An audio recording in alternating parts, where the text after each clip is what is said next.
Raquel Willis is a GLAAD award-winning journalist who has been a fearless leader in the fight for the Black trans lives movement. It is Trans Awareness Week, and she is now telling her own story in her new memoir, The Risk It Takes to Bloom on Life and Liberation. Raquel, thank you so much for joining us. Of course. Thank you for having me. So in the book, you write a great detail about your own struggle with your identity and with gender dysphoria. And you write in particular, you say, vivid memories of growing up and being perplexed by the appendage between the top and bottom halves of my body during bath time returned as I pondered. When my parents left the room, I'd splay a washcloth over the area.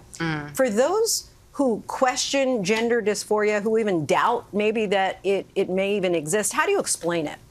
Yeah, well, first I have to kind of level set. I mean, I grew up in the 90s and the 2000s in Augusta, Georgia, in a very Catholic, traditional Black family in the South. So there were little tools for my parents to understand who I was becoming. And then I think, of course, I experienced some bullying from peers who also didn't understand my gender nonconformity. But I think from that passage in particular, I do like to make clear that not every trans person has an issue with their body in the same way. I think oftentimes it's more about the expectations we're kind of experiencing from society and how we actually are wanting to show up, which may be different from those expectations. Back in 2020, you gave an iconic speech in front of 15,000 protesters in Brooklyn. Want to take a look at that?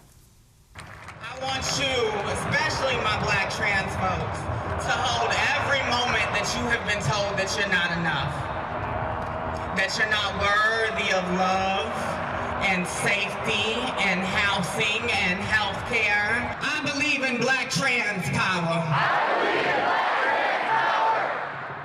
Y'all gonna say it with me again? What got you to that moment of courage to empower others? Yeah, well, I think it's been evolving with my family, my loving mother, sister, and brother. They're all here with me this week to celebrate the launch of the memoir. But of course, I mean, reckoning with my relationship with my father, understanding the nuance of his deep love, and that most of his prescriptions were out of wanting to protect me, maybe from the dangers of the world and scrutiny. But I would also say the beautiful folks that I've been able to meet along the way, which I talk about throughout the book, whether it was at the University of Georgia or it was working at Transgender Law Center or working as an editor at Out Magazine.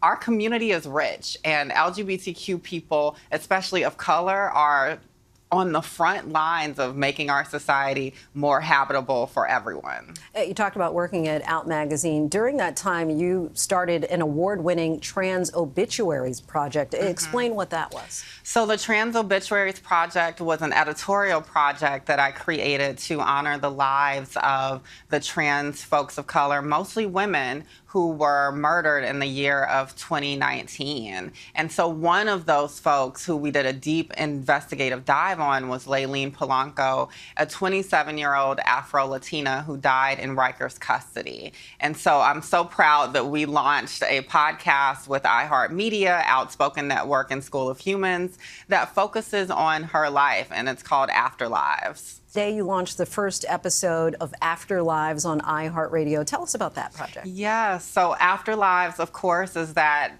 growth from the Trans Obituaries Project. And this season focuses on Layleen Polanco. But we're not just doing true crime in this kind of sensationalistic way. We're really wanting to be empathetic and get to the heart of the matter. We're having a rich discussion around Layleen's life, the ballroom culture that she was a part of, the House of Extravaganza, which folks may know in part from tentpole moments like Madonna's Vogue or Beyonce's Renaissance. But of course, there are so many other aspects and leaders who were galvanized by her murder in Rikers custody. For people who may never decide to even pick up this book, what would you want them to know?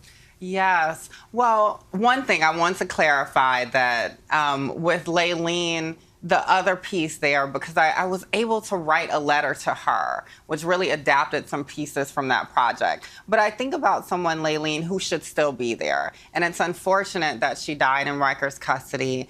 And she was also someone at the intersections of survival sex work, of having epilepsy and schizophrenia, and so much more. And I think about how we all have these moments where we're called to move beyond tragedy and transform and rise to the occasion and get active. And that's what I hope people take away from The Risk It Takes to Bloom. Raquel Willis, we thank you so much for coming on the show. I want to let our viewers know that you can buy The Risk It Takes to Bloom on Life and Liberation wherever books are sold.